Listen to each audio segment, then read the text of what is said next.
truly philosophical man is the man who is entirely in control of his own soul, who takes utter and complete moral responsibility for his actions and is indifferent to everything else, not because he doesn't care about other people, not because he doesn't care about the felicity of the entire human species, but because it's not under his control. There's no use wondering or worrying about what tomorrow will bring, since tomorrow isn't under your control. Do what's right today and let tomorrow take care of itself. And I tell people this all the time, there's no future in cool. That's a trend, that's a fad. It comes and it goes, just like dope money. Dope money comes quick and leaves quicker, okay? We're here for a slow, but a for show. This is a marathon, not a sprint. Paso corto, vista larga, which is short steps, long vision. There's a saying that if you do what you love, you will never work a day in your life. At Apple, I learned that is a total crock. You will work harder than you ever thought possible, but the tools will feel light in your hands. Having a clue is overrated. There's this funny myth that people actually know what they're doing. I've spent time around some of the richest, smartest, highest status people on the planet, and let me tell you, it's idiots all the way up. Normalize saying, I don't have a clue, I'm going to work out how to do it anyway. There are more possible games of chess than there are atoms in the universe. No one could possibly predict them all, even you. Which means that that first move can be terrifying. It's the furthest point from the end of the game. There's a virtually infinite sea of possibilities between you and the other side. But it also means that if you make a mistake, there's a nearly infinite amount of ways to fix it. So you should simply relax and play. You don't set them a bar that's so high that it's impossible for them to attain it. You take a look at the kid and you think, okay, this kid's got this range of skill. Here's a challenge we can throw at him or her that exceeds their current level of skill, but gives them a reasonable probability of success. And so, like I'm saying it tongue-in-cheek to some degree, you know, it's like, but I'm doing it as an aid to humility. It's like, well, I don't know how to start improving my life. Someone might say that. And I would say, well, you're not aiming low enough. There's something you could do that you are regarding as trivial, that you could do, that you would do, that would result in an actual improvement. But it's not a big enough improvement for you, so you won't lower yourself enough to take the opportunity. Set out to do something, went through it, along the way, faced adversity, faced the pain, right in the eyes, kept going past it. Our lives, what we create, are made from the decisions we make on the moment-to-moment basis. Champions are never woken up and born into success. They're created, they're mature, they're struggled, and weathered through that effort of hard work and dedication and sacrifice to achieve that championship status. It's these moments, these decisions we make on a daily basis. Do we get up early and go for a run? Do we hit the snooze button? Do we go that extra rep in the gym and our body's dying? Do we push past that? All these little things are the inches that add up to be the measure of difference between first place and forever forgotten second place. Huge margins. But if you look about your day and all these little moments of life, all these little opportunities are in your wheelhouse. You create them. And later in life, when you're crying because you came up short, stop being so selfish. Look back on your day, examine it, put it under a microscope, and have responsibility for your actions. Those inches you need to be number one then, which is now in the past, are around us every single day. It's not a bad break. It's not the ref making a bad call. It's that you get up that day and do those little tiny things, the little details, the little nuggets of life. That's what adds up to be the difference. And if you're gonna sit here and complain why you came up short, without taking responsibility and looking at yourself internally first on all the opportunities you decide to pass on for comfort, then you're a shallow person, guys. But the magic you're looking for in life is in the work you're avoiding. There's something that you know you should be doing, whether it be working on yourself, losing weight, writing something, working on your career.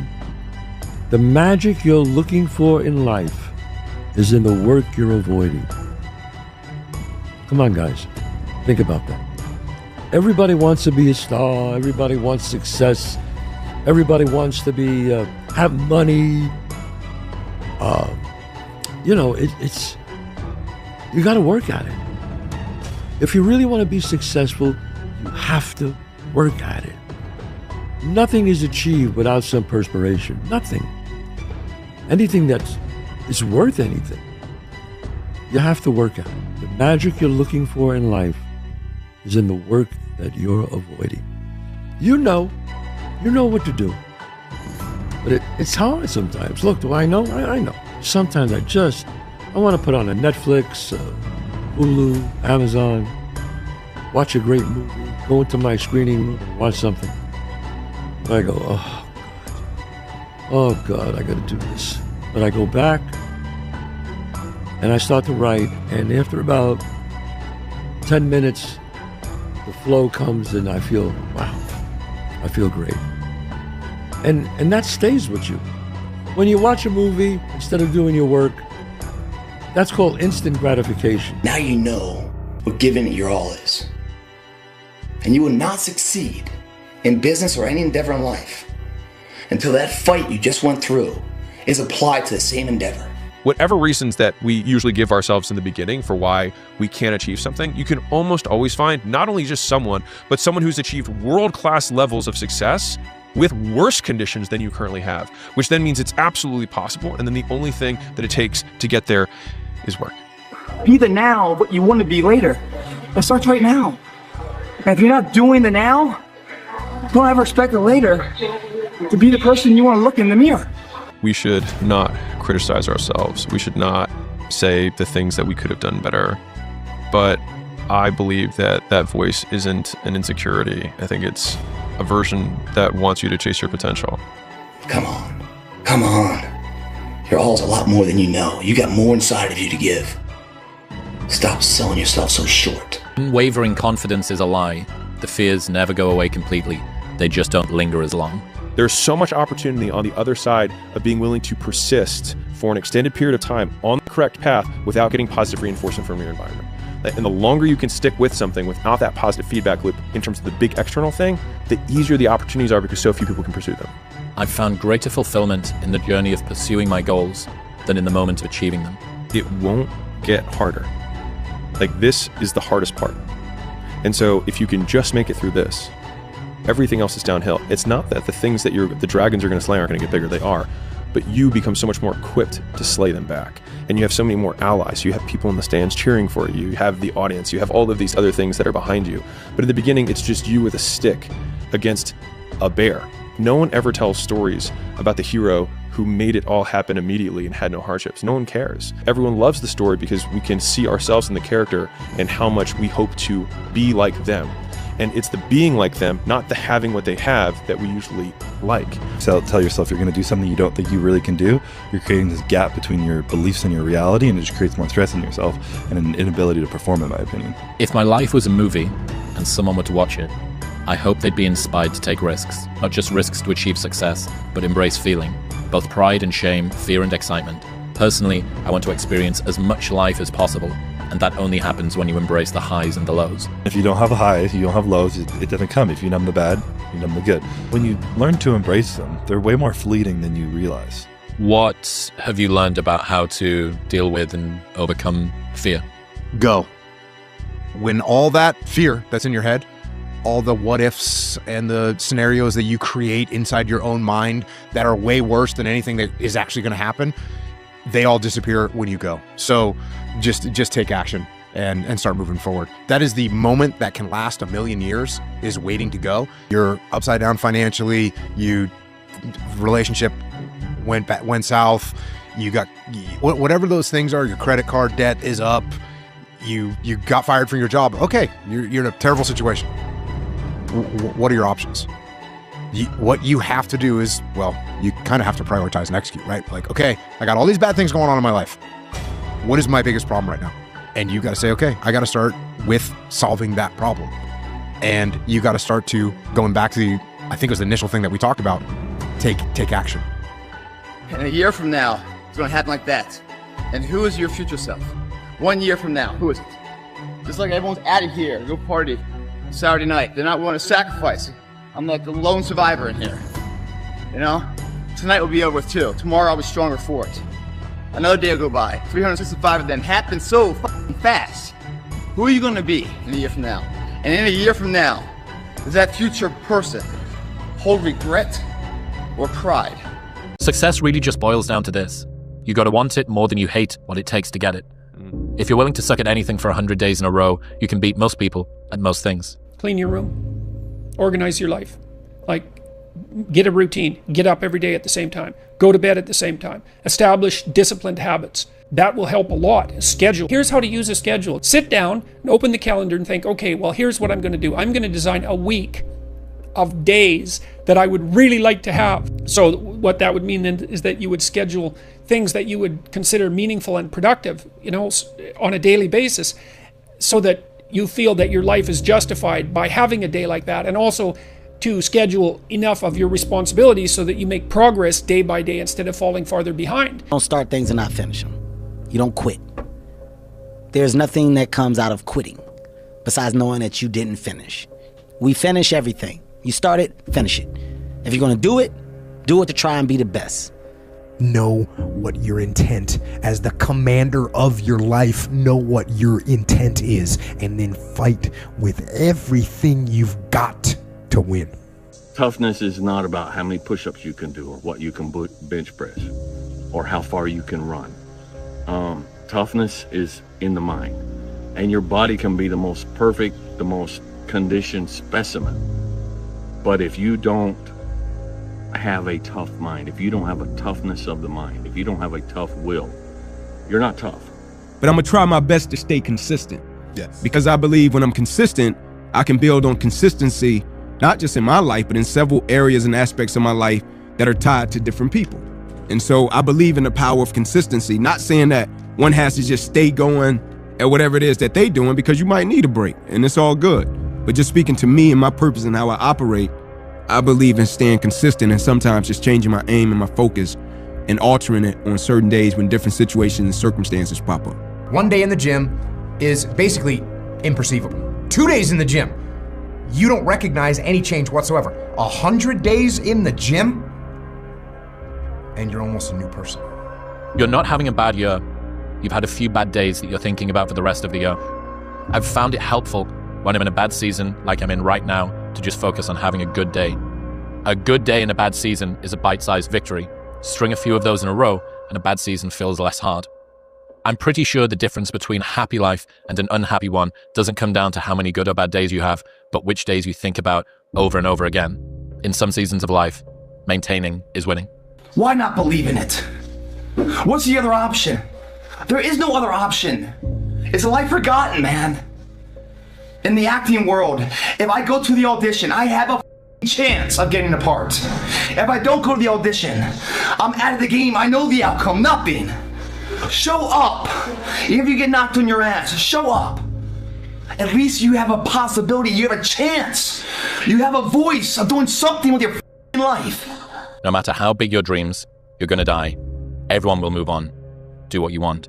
It sucks to not be liked, but it sucks more to not be yourself. If you just sacrificed this summer, these next 3 months of your life, bro, you could change the entire trajectory of your entire life.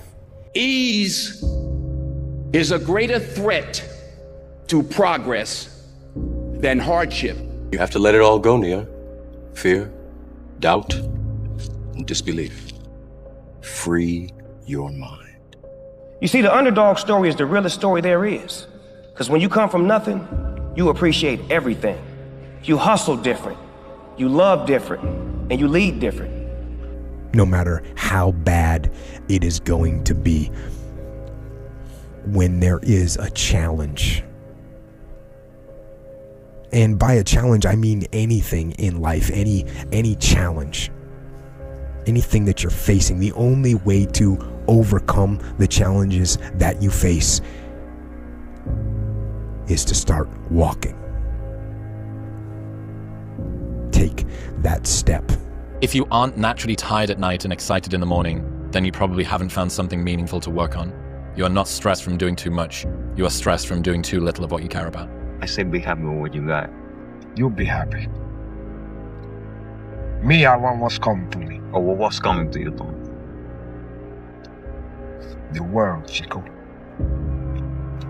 And everything in it. He said, I want what all other men want. He said, I guarantee you, when I line up and they line up, I want what all other men want. I guarantee you, when you line up in your one-on-one battles, you want what all other men want. The same way you want the victory, they want the victory. I want what all other men want.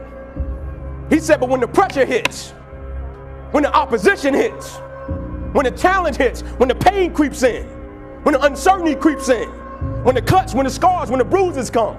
I want what all other men want. He said, but when the opposition and adversity shows up, I just wanted a little bit more than they wanted. And so that's how I conquer, and that's how nobody has ever beaten me yet. I just want one thing from you.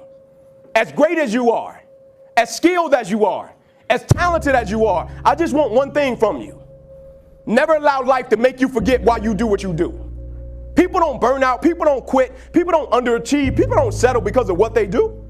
People burn out, people quit, people underachieve, and people settle because life makes them forget why they do it. Stay humble. Never forget where you came from. Stay hungry. Keep that fire in your soul.